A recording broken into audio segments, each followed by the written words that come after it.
off this countdown, we have Aileen Wuornos. Aileen Wuornos is often considered the first female serial killer. She was found guilty of killing 7 men. She would murder them, rob them, and then drive home in their cars. Although she claims every murder was self-defense. In our interview, we can see how lax she is when talking about killing. Just shot in self-defense, boom, boom, boom. You know, they weren't cut up, they weren't sliced up, no OJ jazz, you know. And he said, I did the most horrendous crime in the whole wide world. Death and murder literally doesn't faze her at all. In fact, she claims that what she did wasn't even bad. Yeah, she tries to justify her actions by saying she just shot them, as if that's not a big deal. But you've been convicted of killing 7 men. Everybody's looking at the number. Does that not, you killed 7 men, 7 strangers, does that not make you a serial killer? So I didn't kill them every day, did I? Again, she's acting like her killing 7 men isn't a big deal. Like, oh, it's just 7 men, people have done worse. It's crazy. Moving on to number 9, we have the Night Stalker. Richard Ramirez, otherwise known as the Night Stalker, was an American serial killer and robber who killed 13 to 16 plus individuals. At his trials, the judge stated that he never showed any remorse for these doings. I think the creepiest part about his interview is when he admits to being evil. Do you admit to being evil, Richard? We are all evil in some form or another, are we not? Yes, I am evil. Not 100%, but I am evil. And we see him try to justify his killings by saying the government does worse things to people than what he has done. Serial killers do on a small scale what governments do on a large one. They are a product of the times, and these are bloodthirsty times.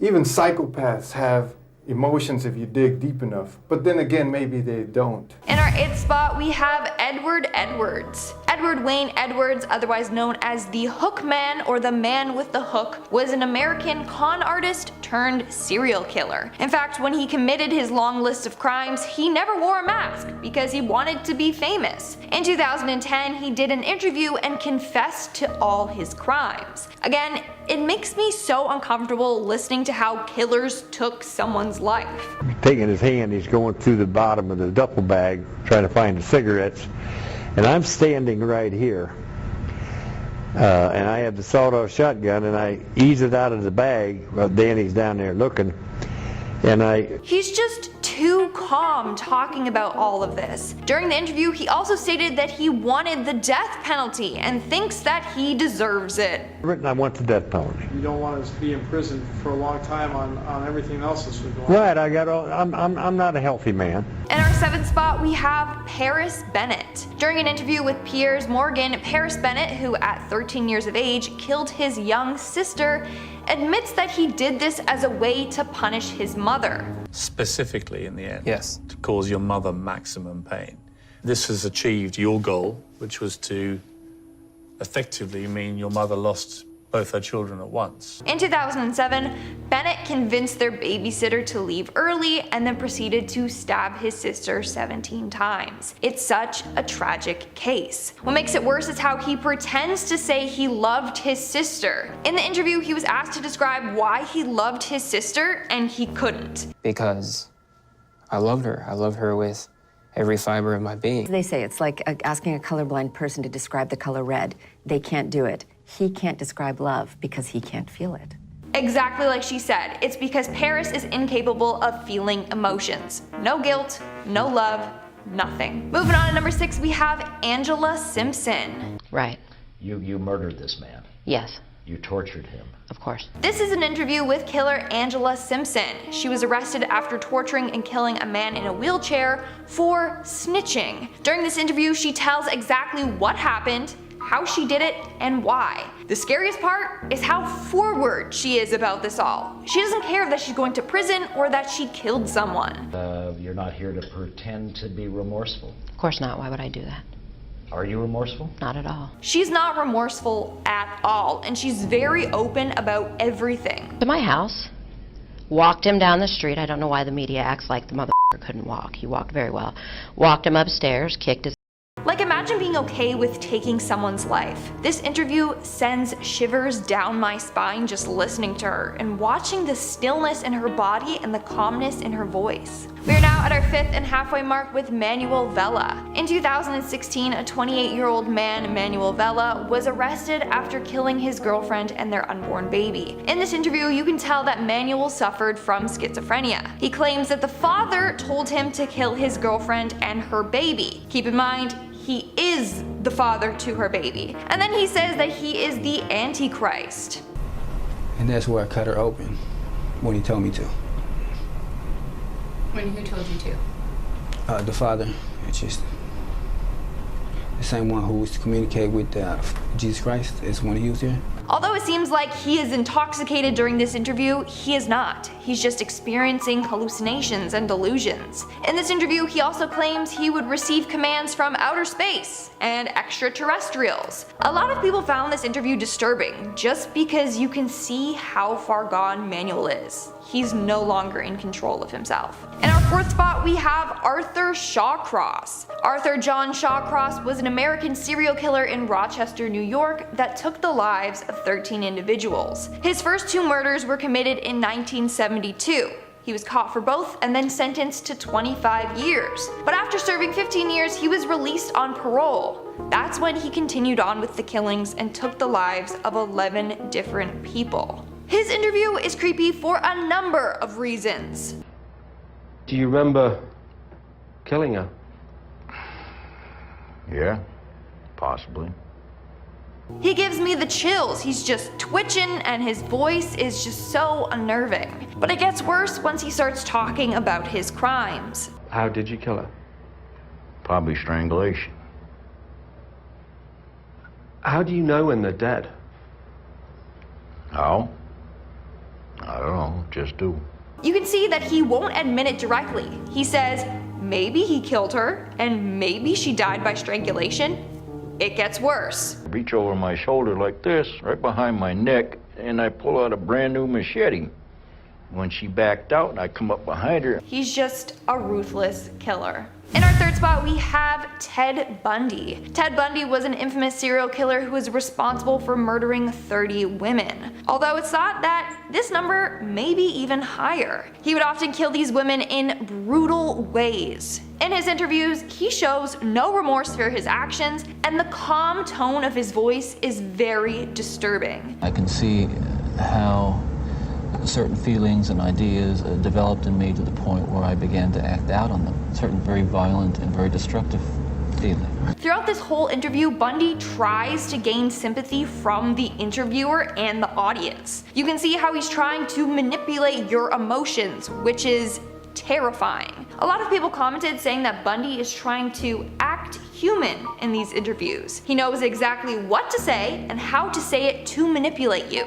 It was like something had, say, snapped, that I knew that I couldn't control it anymore, that these barriers that I had learned as a child, that had been instilled in me, were not enough to hold me back with respect to seeking out and harming somebody. It's a huge reason why he was so famous and had a huge media following. Starting off this countdown, we have Stephen McDaniel. Yeah, Lauren was my neighbor. We're just trying to find out where she is at this point. I mean, no one has seen her since Saturday. I mean, the last time anyone heard from her was an email that she sent out, and no one's heard from her since. In June of 2011, Stephen McDaniel killed his neighbor and classmate Lauren Giddings. Apparently, he had a fantasy of committing the perfect murder, but this murder was anything but perfect, and he got caught pretty soon. So the day her body was found, Stephen actually was interviewed by a news station. Throughout his whole interview, he tries to act concerned and shocked by her disappearance. Do you know any enemies she might have had, somebody that might want to hurt her? No, we don't know where she is. I mean, the only thing we can think is that maybe she went out running and someone snatched her. He also tries to make it seem like she got killed after going out for a run. But throughout the interview, he makes it clear that he knew far more about Lauren than he had let on. At one point, the interview informs him that her body was found. And you can see the moment that he realized he was screwed. We just don't know where she is. What about in the the parking lot area. I know they've been doing a lot of, I think that's where they have recovered the body or whatever they recovered from there. Body? Had you seen anything there? Had you seen anything there? I mean, we don't know if this is the same person. You know what I mean? Like, they took out a body there earlier. We don't know if it's the same person or not. That's how we're trying to ask people if they know who lived there. Are you okay, sir? After taking a second to regroup himself, he continues on with the interview, but you can tell he knows he's been caught. I don't know anyone that would want to hurt her. She was as nice a person as there is.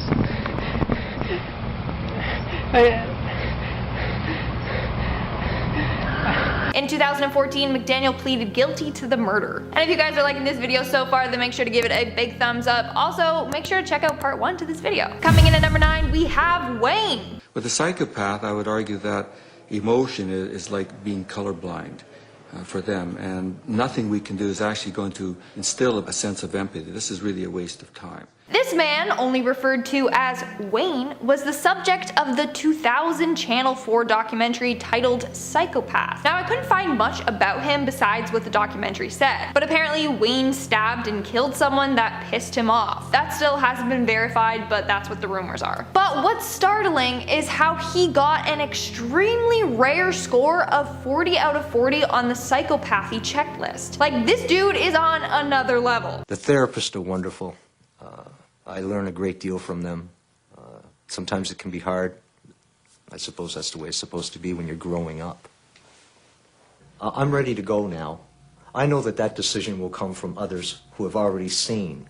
They've seen my change. It's creepy how he's trying to convince the therapist that he's fine and should be let out. In our 8th spot, we have the grave robber. Now, I for sure have talked about this video before, but it definitely deserves a spot on this list. This interview is with an unidentified teen from the 90s. In the video, he talks all about how he robs graves and then proceeds to tell us how to do it and how to do it so you don't get caught and what to do afterwards with the body parts. Now, so what you do is you grab it around here. You grab it here and peel it back like that. Okay? Peel it back. Alright? And it'll pull off. It'll make a disgusting sound. Throughout this whole video, he's holding a real-life skull that he robbed from someone's grave. Now, what's creepy about this video is that no one knows who this guy is. Rumor has it that the video surfaced on the dark web and later got leaked and then uploaded to YouTube, but we don't know for sure. Like, just look at how creepy this is. Right, there's a piece of the brains. Let's see.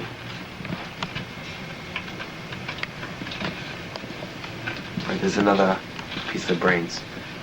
If I had something wet here, I would wet them up and let you see how the brains look. It's honestly very unsettling. And he also gives us tips for how not to get caught. Never leave witnesses. If you have to knock them out so that way they think it's a dream.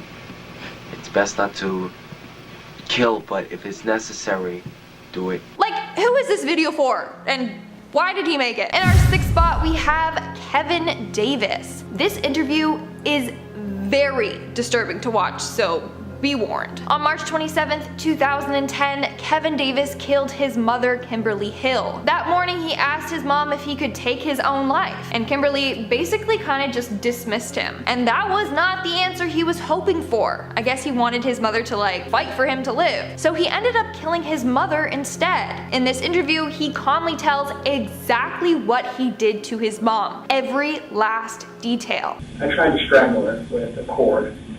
Ripped the cord from a video game console controller. That didn't work. She was sitting on the couch watching TV. Okay. That didn't work out too well. She started screaming, and so I went to her room, opened a drawer at the very bottom to the right. I pulled out a hammer. Then you can guess what he did with that hammer. But it doesn't stop there. That's when you reached in and grabbed the brain? Yeah, I kicked at it a bit. Then I just, that was kind of silly, but then I just decided to reach in and kind of just... That is horrifying. But that's not all he did to his poor mother, but it's far too disturbing to talk about this case any further. In our 3rd spot, we have Michael Ross. Well, I'm a serial killer. I've killed 8 women, 6 in this state and 2 in New York. Michael Ross was an American serial killer that between 1981 to 1984 murdered 8 women. What's creepy is how in his interview, he just calmly straight up admits that he's a serial killer, as if it's no big deal. He then proceeds to say that it's only 8 women that he's killed. Other people have higher counts. It's as if he finds it okay because the number is small to him. I'm not a big serial killer, by the way. 8 people, that's nothing. I mean, there's a lot of other guys you can go see. Now, another part about this interview that creeps me out, much like the others on this list, is how he recounts the time he killed his victim. I saw this woman walking along the road with a stroller. I pulled off the side of the road. She came into the driveway, walked up the driveway. I was behind the house.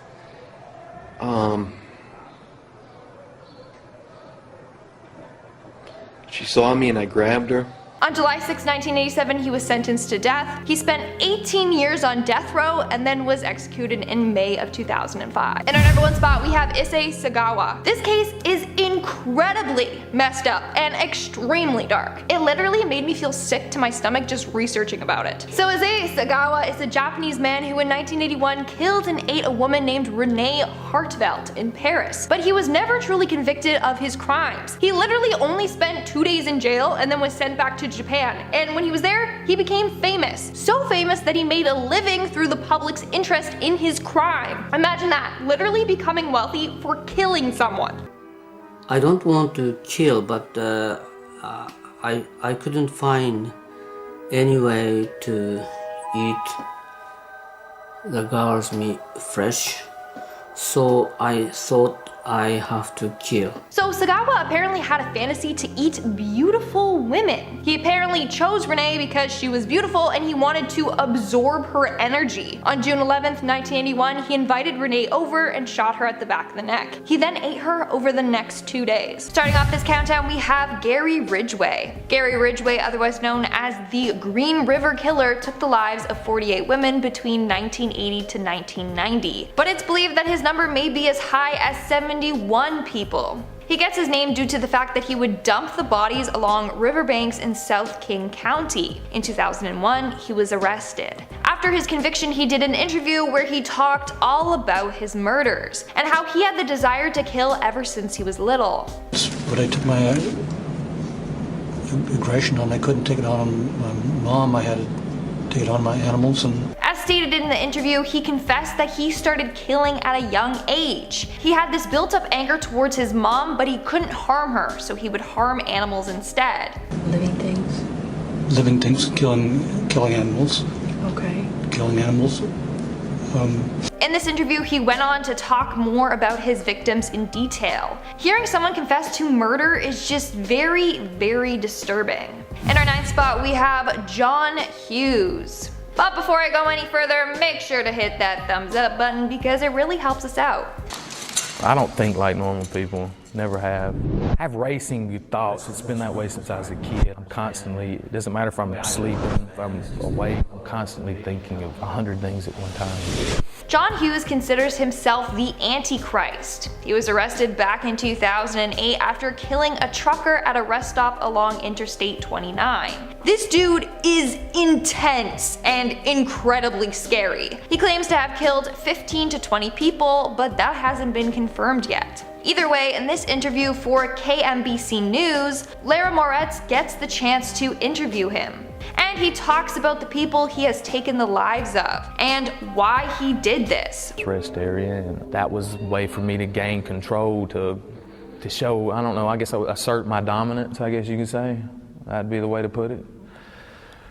And it shut everybody up for a while. The scariest part of the interview is when Lara asks if he feels bad about killing people. And this was his response. I don't feel bad about killing anyone. Not personally, that I've personally done myself, no. I just view things as objects. People, animals, trees, cars, they're just all the same to me. So no, he feels no remorse. In our 8th spot, we have Jose Martinez. Explanation because I want to get them. I didn't want the cops to find them. I want to find them myself. We went to this little house. We broke in there And if I won, I shot him. This dude is one you never want to mess with, and he reveals why during his interview. Basically, Jose was a hitman for a drug cartel. He admitted to killing 36 people as a hitman, and dozens of others just on his own, many of whom were people that just pissed him off. For example, in this interview he talks about one of his brother-in-law's friends. Whenever the friend would visit, he would tell him to park on the side of the road, not on his driveway. He told him this a number of times, yet he still continued to park on the driveway. So what did he do? He asked the guy to take him for a ride in his truck. He then shot him, just to teach him a lesson.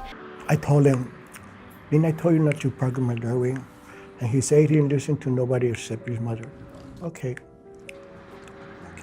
Moving on to number 6, we have Ottis Toole. Ottis Toole, or the Jacksonville Cannibal, is a serial killer convicted of 6 counts of murder. He's most famous for killing the son of America's Most Wanted host, John Walsh. In an interview from 1993, we see how dark and twisted Toole really is. He would talk about his dark desires, like watching an entire city burn. He then went on to justify his killings, saying that taking someone's life is no different than stepping on a bug or eating animal meat. There's way more disturbing stuff that he discusses, but it's just too much to talk about on YouTube. Like, he goes into depth about his killings. It's way too much to hear. We're now at our 5th and halfway mark with Joel Rifkin. Tragedy happens in lives. Unfortunately, it was their lives. The world wouldn't know his name until after his killing spree had ended. Now, in a rare prison interview, serial killer Joel Rifkin talks about his sickening crimes down to the smallest detail. Joel Rifkin was an American serial killer responsible for taking the lives of 17 women in the 1990s. He was caught in 1993 when cops pulled him over for a missing license plate. But to their horrors, they found his latest victim in his trunk. He was then sentenced to 203 years in prison. In this interview, Joel just seems so proud of himself when he's recalling his crimes. He also talks about the police's interrogation process and why he confessed to the crimes. The most disturbing thing though is when he admits to keeping trophies from each of his victims. He said he did this so that he could remember each victim and what he did to them. As the numbers started to increase, an ID would, okay, that has a photo, I know who that girl was, or a piece of jewelry, okay, I know that it's from that girl. In our 4th spot, we have Israel Keys. Israel Keys started his killings in 1996 and continued on until March of 2012 when he was finally arrested. He was known for traveling to a number of locations to commit his crimes. Then he would rob banks and homes so that he could afford to travel to kill. In this interview, we see him talk about his killings and how he selected his victims. When I was smart, I would let them come to me. Just remote area. People just found it gross how calmly he talks about this all while eating a bagel and drinking. He continued on saying what his strategy was, and that was to grab people in remote locations like parks and campgrounds, even cemeteries. You might not get exactly what there's not as much to choose from in a manner of speaking, but there's also no witnesses really, there's nobody else around. And in our number 1 spot we have Zachary Davis.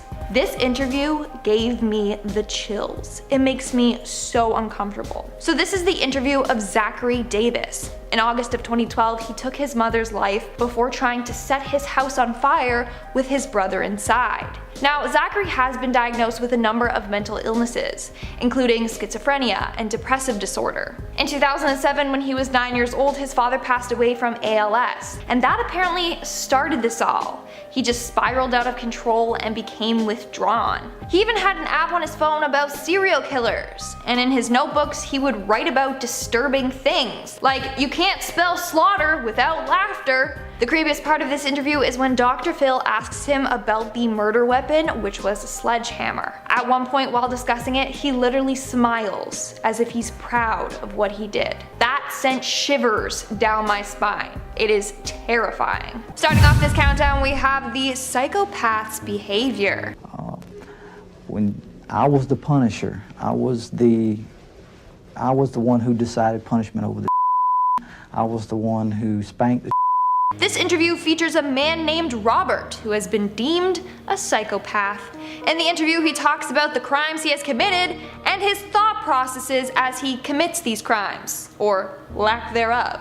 What's horrifying is how candidly he talks about this all, and how he's proud of his crimes. He also shows no shame or guilt. I would tell myself, well, she's not going to be like that. She is going to be the perfect mate. And I told myself that. Just then, he was talking about a young girl he took advantage of, and basically coerced her into having a relationship with him. You can tell he got a sense of pleasure while talking about what he did to that individual. It's very sickening. I was grooming her to fit me. To fit me. It's so creepy how he is so calm while talking about all of this. Again, he's gaining this sense of pleasure just thinking back to his crimes. Coming in at number 8, we have Susan Atkins. But that we were instructed to go all the way down every house, hit every house on the street? On the street, yes. And kill all the people in those houses? People in all those houses. Susan Atkins was an American murderer and loyal member of the Manson cult.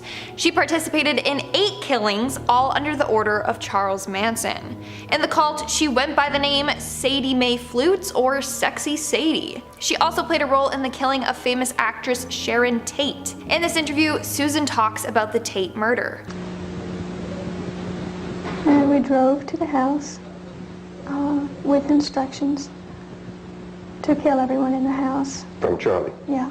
Now, what made people mad about this interview is they claim that Susan was trying to act like a victim. She was trying to gain sympathy to lessen her sentence. The people in the house were all brought into the living room and tied up, and I remember that Wojtek Bakowski, I believe is his name.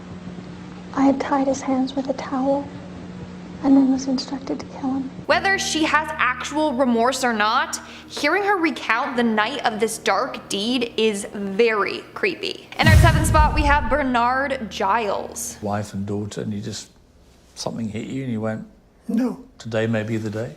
Every day may be the day. Every day?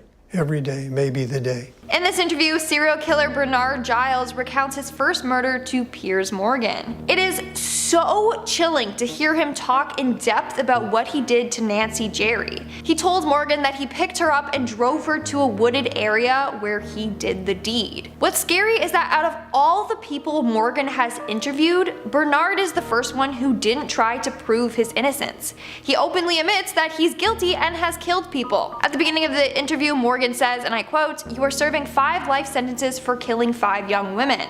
My first question is, did you kill those women?" And he calmly replies with, "Yes, sir, I did." This dude has no remorse and no emotions. He even admits to it. What a creepy, creepy dude. In our number 6 spot today, we have Tommy Lynn Sells. Tommy Lynn Sells was an American serial killer who is responsible for 22 confirmed deaths, but authorities have said that they know there are more. One of the aspects that scares me the most while watching him talk about his crimes is how you can tell that he committed these acts because he wanted to and because he liked it. It was the best feeling I ever had in my life. And the first time I killed somebody, it was such a rush. And it was just like that shot of dope.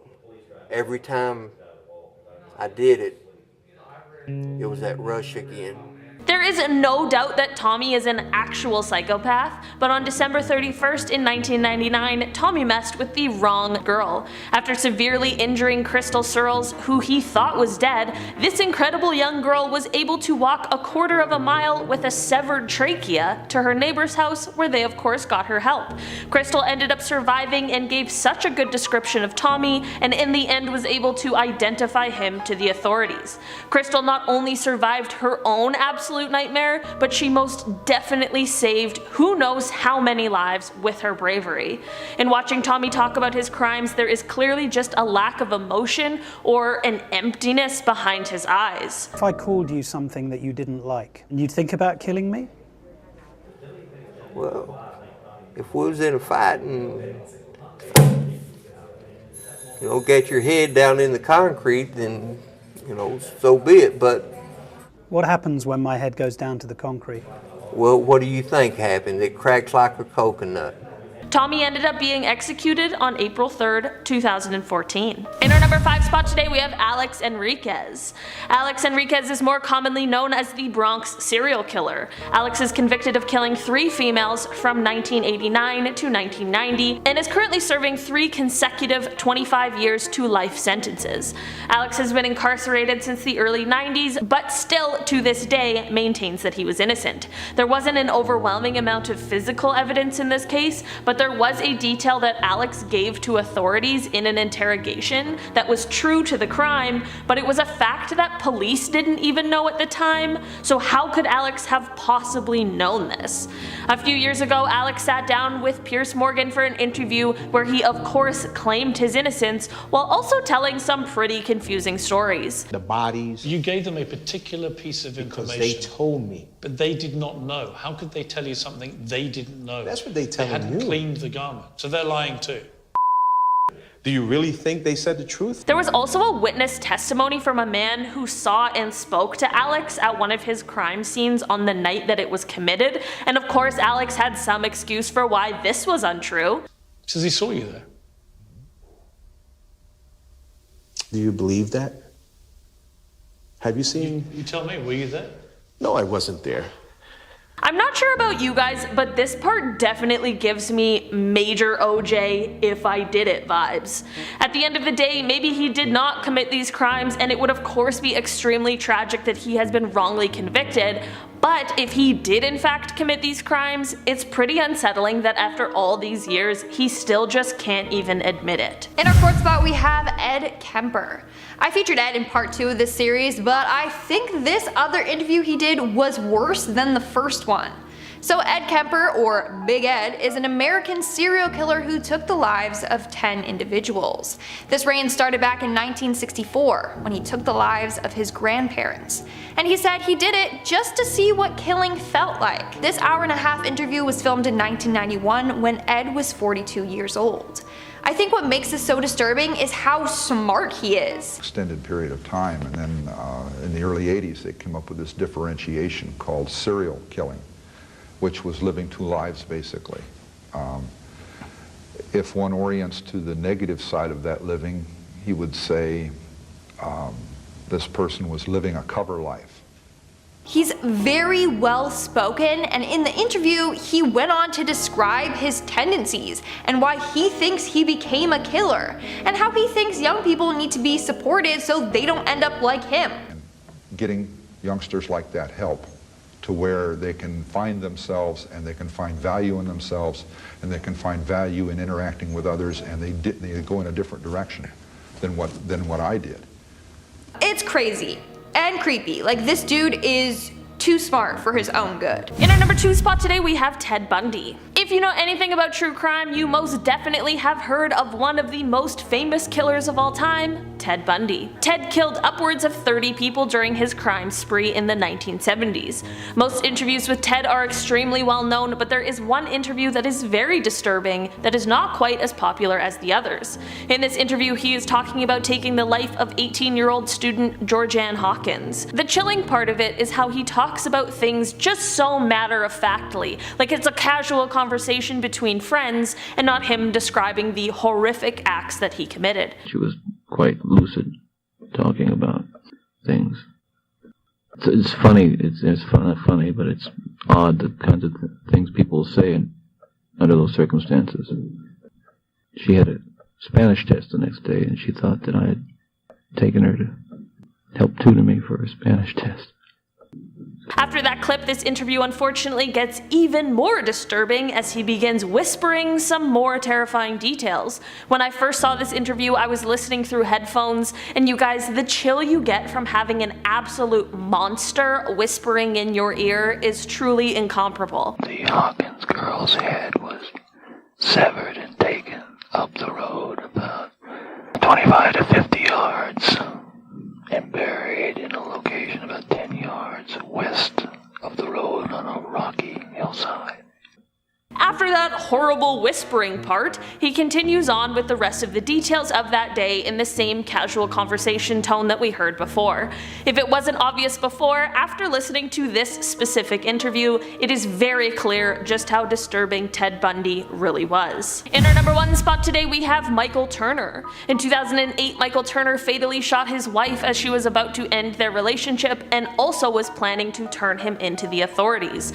In the process of this terrible crime, he also injured 2 of their. As far as I know, the injuries to the were accidental, but this obviously does not take away from the terrible thing that he did, as well as the fact of that is literally one of the many reasons why you shouldn't kill someone. In a jailhouse interview, Michael gives a chilling account of what happened on that day, as well as discussing intention and motive. There is a part where he is discussing how he loves his kids and how they love him. You say you love your kids. Man, as you see, I've been up for them since I've been home from prison. Hell yeah, I love my kids. And my kids love me, you hear me? I don't know if they still do. But I know my son told me shit before he left. Before I left the house, he told me shit, Daddy, he still love me. You know what I'm saying? But then later, when asked about how he could love his kids and then harm their mom, he gives quite an answer. You say you love your kids, but you killed their mama.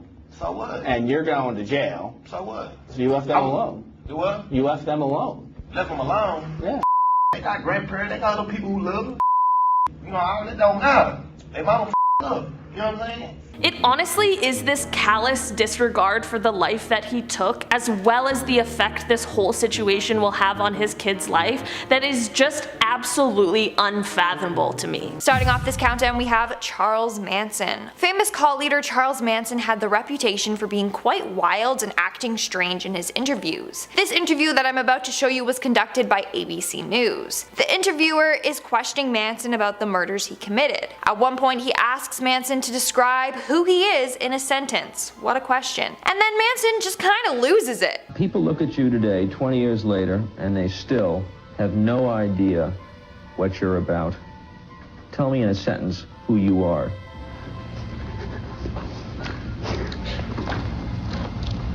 That must have creeped the reporter out so bad. Like, this dude was just out of his mind. After doing all those weird expressions and body movements, he tells the reporter he is nobody.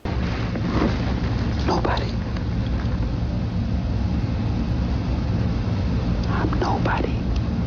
Just the way that he whispered that sent shivers down my spine. But that's not all he had to say. I'm a tramp, a bum, a hobo. I'm a boxcar and a jug of wine. And a straight racer if you get too close to me. I have no clue what any of that means. Was this Manson just putting on an act? I mean, at one point he was diagnosed with schizophrenia and paranoid delusional disorder, but some people think he was just too smart for his own good and was just faking it all. Either way, this video gives me the creeps. In our 9th spot, we have Casey Anthony. In 2008, Casey Anthony's young daughter Kaylee went missing. Casey was obviously arrested for her disappearance and death, but in the end, prosecutors were unable to conclusively tie her to her daughter's death. In this interview, we hear Casey's side of things. What I remember is being in bed, my mom coming in before she left for work and saying goodbye to us, and then waking up several hours later. 2 hours later, and not knowing where she was. So your parents had her? My dad did. Next thing you know, she's missing, right? How did it play? I did what I was told. I don't remember too much of what happened. Her story just doesn't add up, and everyone knows that she did it. They just can't seem to get enough evidence to prove this, and it's incredibly sad. Coming in at number 8, we have John Wayne Gacy. John Wayne Gacy was an infamous American serial killer in the 1970s, who was given the name the Killer Clown. Why? Well, he would often dress up as Pogo the Clown for neighborhood events or children's parties, which seemed to be his way of meeting his victims. In one of his interviews, he talks about why he would dress up as a clown. The clowning was relaxation for me. I enjoyed entertaining kids. Like some people are, they unwind in different ways, either we're going out drinking or that. I could put on clown makeup and I was relaxed. That's an odd way to find relaxation, but he continues on saying he genuinely loved being a clown. The interviewer ends up asking him if he enjoyed it because he could then lure victims to him, and Gacy denies this. That's not why he liked it. He liked it because it brought him back to feelings of being a child. I've always told people when I got into clown makeup, I regressed into childhood. It was fun being a clown because you could be yourself or just let yourself go and act a fool. You could be slapstick and funny and have a good time. That's why I always enjoyed clowning. Just knowing the horrors that he has done makes everything he says so scary. The interview gets worse though when the interviewer starts asking questions about Gacy's victims. According to him, he doesn't remember any of the horrific deeds that he has done. I have a lot of things that I've forgotten that I can't remember. For instance, I can go back to my childhood and stuff and I still remember that, but yet I can go into the 70s and there are a lot of things I can't remember. He then proceeds to grab a book that is filled with his victims' pictures and information and claims that he has studied the book over and over and can't remember anything. I don't know if you notice here, we got pictures of every one of the victims here, and believe it or not, for the last 12 years I've studied these photos of the victims, and there is no, we have a shot of all of the victims together here. And when you look over at the photos, I have no recollection of any of them. Never met them. They're just names and faces. And when you look at them, the thing of it is, we took it a step further. We went into their backgrounds. I wanted to know where they were at, what schools they attended, who they hung out with, and what kind of activities they were into. And that's what we dug up on each one of the victims. Now, what he is saying is sick for a number of reasons. Many people believe that he still remembers his victims, but he's just faking this all. And in the end, he is receiving pleasure by learning more about his victims, and this also helps him recount what he did to them. Coming in at number 7, we have Jeffrey Dahmer. This interview of Jeffrey Dahmer that I'm about to share with you is said to be his last interview ever. It all started when Jeffrey started torturing animals at a young age. Then when he was around 14 or 15, he started to have impulses to hurt humans instead. I don't know, it became a compulsion, and it switched from animals to humans. I still don't understand it. I don't know why. If your fantasy life as a teenager includes killing, who do you tell? It then just got worse and worse according to Dahmer. Started having obsessive thoughts of violence intermingled with sex. And it just got worse and worse. I didn't know how to tell anyone about it, so I didn't. You thought that was bad? Well, he goes on to talk about his first kill, which happened when he was only 18 years old. I was 18 years old, driving home. I saw this hitchhiker about a mile from my house. He caught my eye. I drove past him, thought to myself, should I stop and pick him up or should I just keep on going? I wish I just kept on going, but I didn't. Turned around, picked him up, and that's when the nightmare became a reality.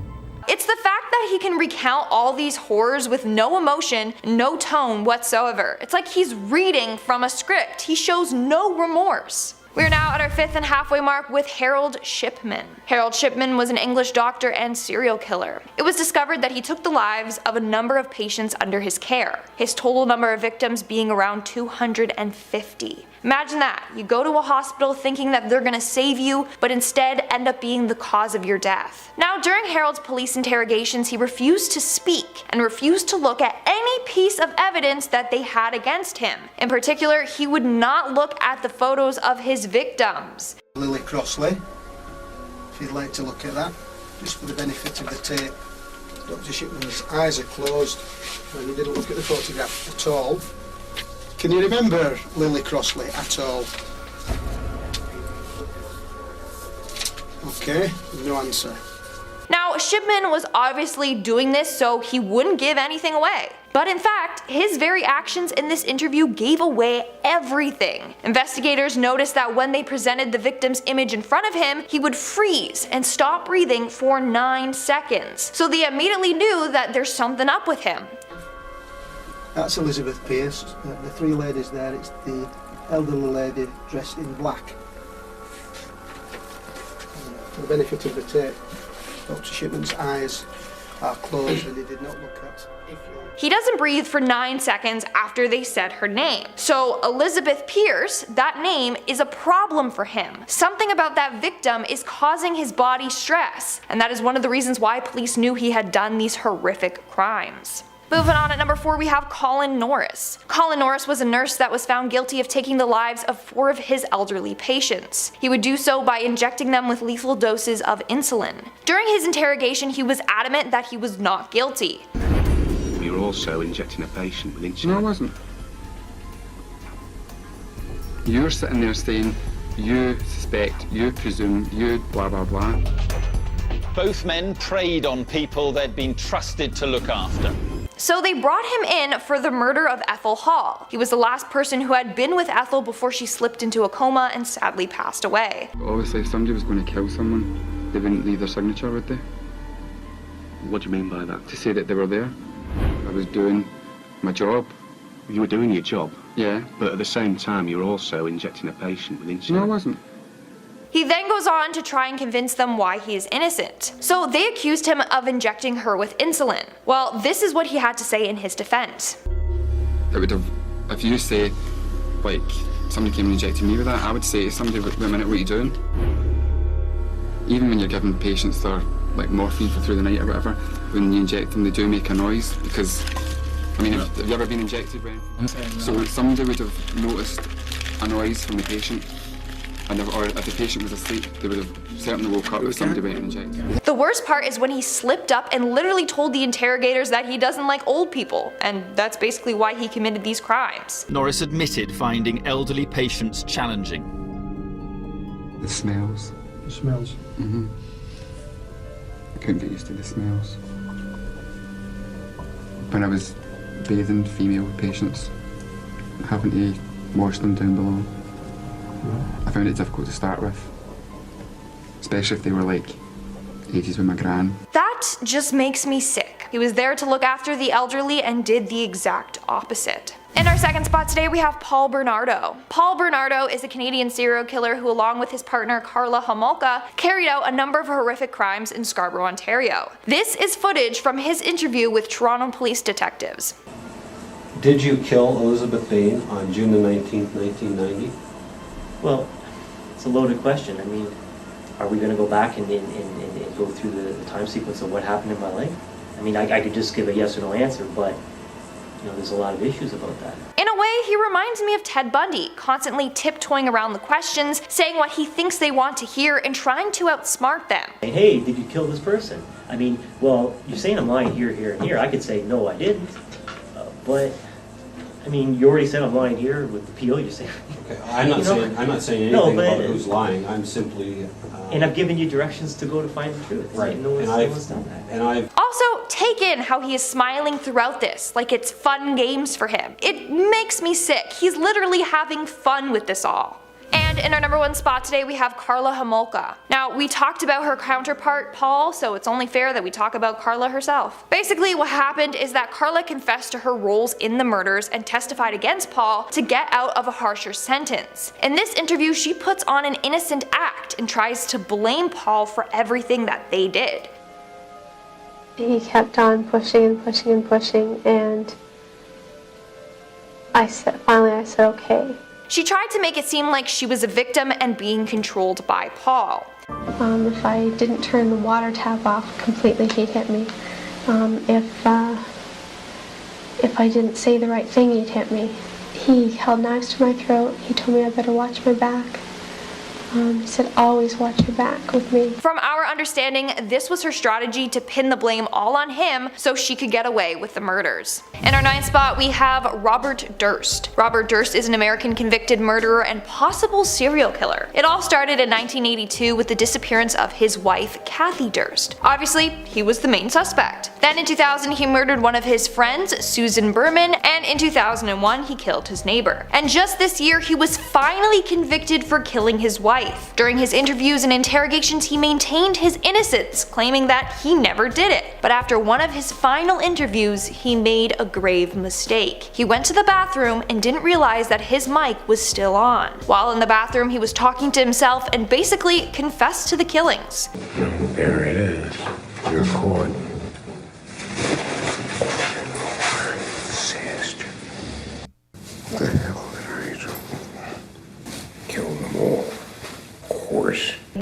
viewers were completely shocked by what they heard, and Robert was immediately arrested. In our 8th spot, we have Daniel Wozenak. Daniel Wozenak is a former community theater actor who in May of 2010 took the lives of 2 people. During that time, he was struggling financially. He was in debt and unemployed. Then when he heard that his friend Sam Herr had $62,000 from combat pay, he decided to kill Sam in order to steal his money. Then he ended up killing a woman named Julie Kabushi, a 23-year-old college student who was tutoring Sam. His plan was to make it seem like Sam killed Julie and then went on the run, but in the end, he was caught. This video is from the police interrogation of Daniel. Here's him putting the blame on Sam.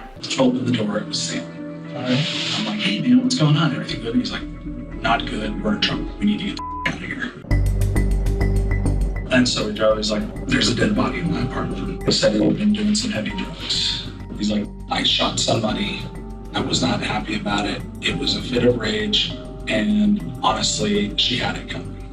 I said she. But of course, the police weren't buying his story. It was all too convenient. Where's the gun, Sam? What did you do with the gun? I'm not Sam, my name's Dan. I know, but that's what wasn't that what you were asking him? No, I have nothing to do with this because my life was in danger with my wife. I'm sorry. How was your life in danger? He threatened it. The 2 interrogators could see through Daniel's act. In fact, they said it was as if he was putting on a theater show for them. In the end, Daniel did confess, but figured he might try and act insane in order to get off with lesser charges. Money and insanity. Money and insanity. Okay. In our 7th spot, we have patient number 18. Now, this has got to be one of the creepiest and mysterious clips on the internet. It's an interview featuring a man named Patient 18. This interview is filmed at a psychiatric hospital, and this man is there because he has schizophrenia. This tape is actually what schools use to teach their students about schizophrenia and the mind. But it's mysterious because we don't know much about this dude. Now, I just want to say, having schizophrenia or mental health issues does not make this guy an evil person. He's on today's list because apparently at the hospital he admitted to taking someone's life. Plus, he has a history of criminal behavior. Upon doing more research, this might be a man named Stephen E. Anyways, take a look at this interview. And what happened that ended up with your being here in the hospital? The psychiatrist decided that this was the situation for me. Did he tell you why? No, the psychiatrist did not. Has anybody told you why?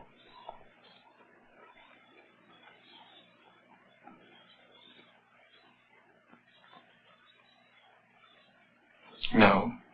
I got chills. I don't know about you. It's quite interesting how he carefully plans out his answers. Plus, no matter what they're talking about, he still shows no emotion. And in what way are you different?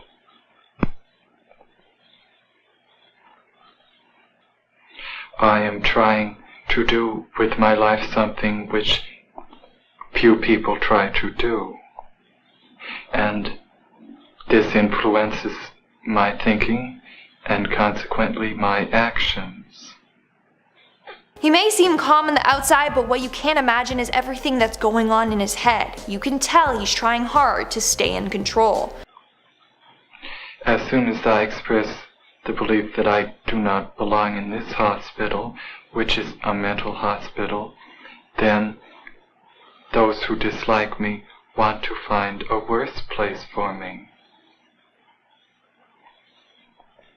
In our 6th spot, we have Alonzo Perez. In 2016, Alonzo Perez was charged for a series of crimes, including robbery with use of a deadly weapon, attempted murder with use of a deadly weapon, grand larceny, and battery. He was also arrested in connection with the death of Mohammed Robinson. This is footage of Alonzo inside of the interrogation cell waiting to be questioned. But not much of that actually happens, as he manages to escape. First, we see him looking around at the cameras, and then he decides to forcibly remove his handcuffs.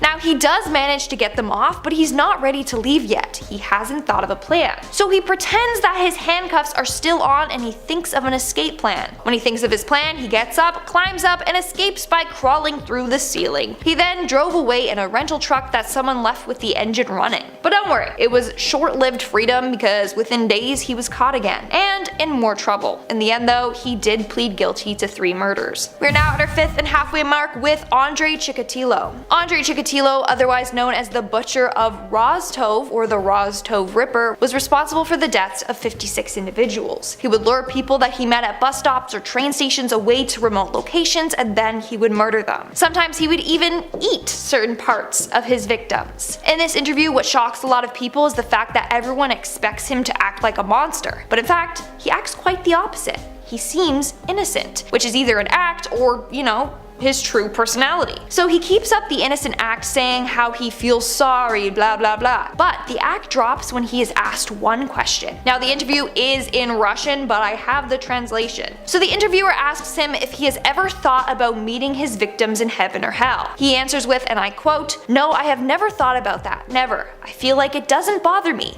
I have never thought about it. I have already passed all rounds of hell in my life. I am already ready to pass away to the other world again."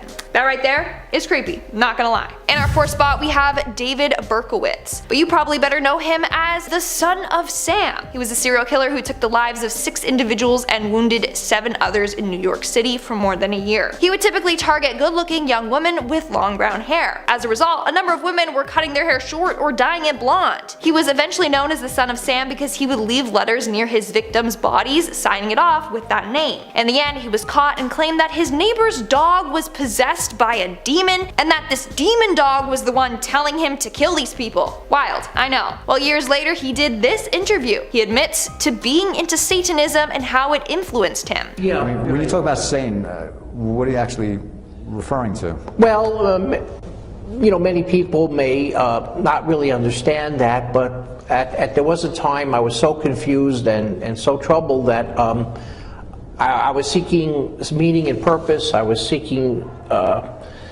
something, I don't know, as my life began to spin out of control. I mean, I got involved in like Satanism, and I was reading the Satanic Bible. And he continues on talking about himself, but a lot of people believe he was just putting on an act the whole time, that he was trying to convince people that he's normal so that he would be released early. This is pretty common among serial killers. They love to manipulate people. How does it feel to be here for 30 years knowing that this is going to be it?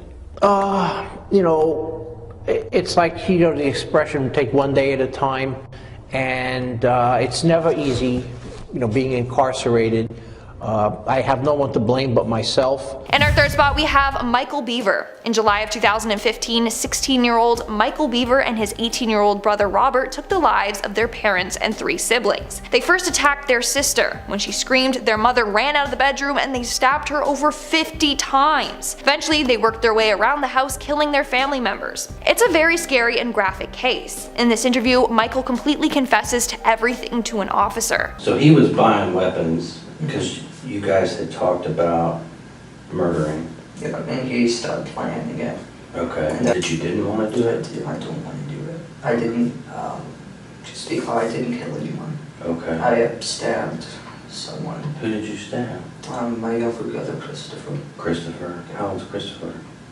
9, I think. What did you stab him with? My knife. What's your knife look like? There's literally no emotion in his voice, and for being so young, he doesn't seem affected by this at all. But here's the thing, this guy was obsessed with other killers, and the police officer noticed this and kept prying. Because you mentioned a couple names of, are those like serial killers or something? What, like Columbine? Yeah. Columbine and James Egan Holmes. James Egan Holmes is a guy that shot at the theater. In Colorado? Yeah, he killed 12 and... Wow. How many were killed in Columbine? Columbine? I don't know, like 15. Okay. I think. He knew the killer's first and last names and their kill count. No one just knows that information off the top of their head, so that's creepy. In our second spot, we had the BTK killer. Between the years of 1974 to 1991, American serial killer Dennis Rader took the lives of 10 individuals. In 2005, he was convicted for his crimes and was sentenced to 175 years in solitary confinement without the possibility of parole. This video is Dennis's confession to killing Maureen Hedge. So I very carefully snuck into the house, kind of like a cat burglar, and after checking the house, she wasn't there. So about that time, the doors rattled, so I went back to one of the bedrooms and hid back there in one of the bedrooms. He then proceeded to talk about how he stayed in her house for hours until the next morning when he woke up and strangled her. No, I manually strangled her when she started to scream. So you used your hands? Yes, sir. And you strangled her? Did she die? Yes. It's chilling seeing him talk so casually about all of this.